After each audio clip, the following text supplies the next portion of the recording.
The accounting firm that has worked with the Trump organization for years is cutting ties and says it can no longer stand behind a decade of financial statements from the former president's company. In a letter released as part of a disclosure from New York Attorney General Letitia James' civil investigation into the Trump organization, Mazars USA said the work they did from 2011 to 2020 should not be relied on.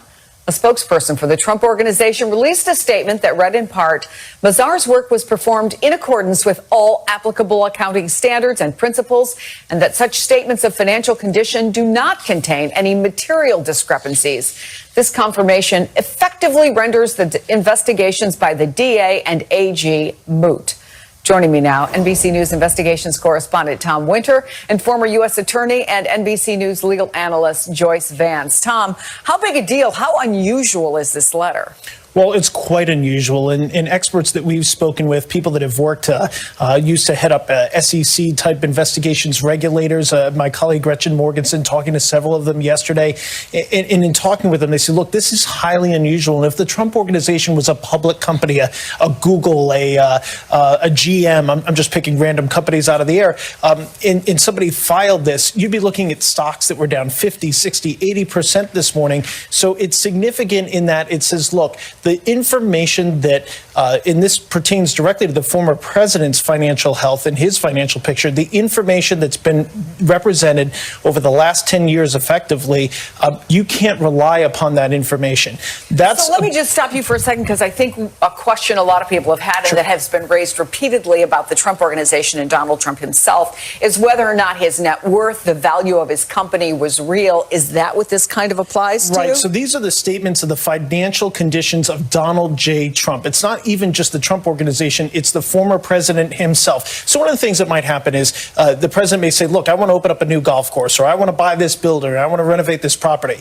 And they would go to a bank. And since so much of the Trump organization is in reality Donald Trump, he would have to put forward his own personal financial condition, which you or I might be due if we were to take out a loan to, say, buy a house or buy a car. How much do we owe? How much do we have? What's our cash on hand? It's obviously much more complex when you look at an organization the size of the Trump organization and somebody like the former president. So this is something that they need to present.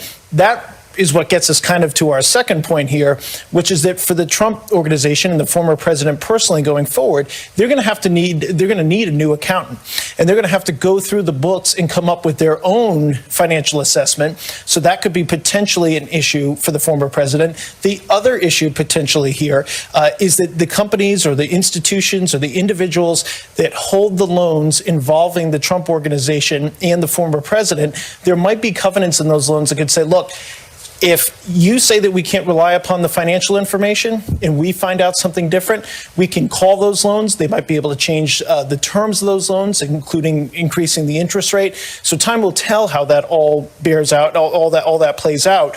But that's what makes this so significant. So, Joyce, then let me go to the Trump org statement, which is that this confirmation effectively renders the investigation by the DA and the AG moot. Does it?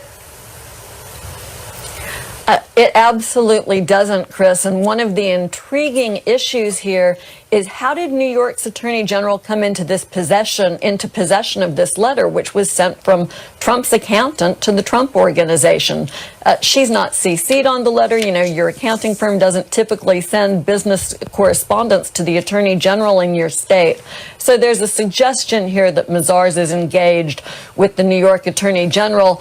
This whole issue came up because Letitia James is trying to take the depositions of Donald Trump Jr., and Ivanka Trump.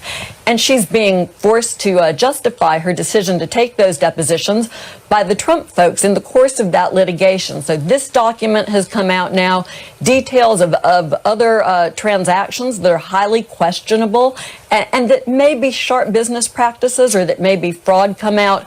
But the impact of all of this is that Tish James is very likely to get her depositions.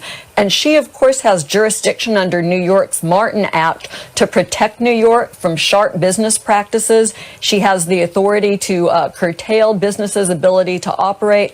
And even as she did with Trump's charitable fund, to no longer permit them to operate in the state of New York. So the consequences here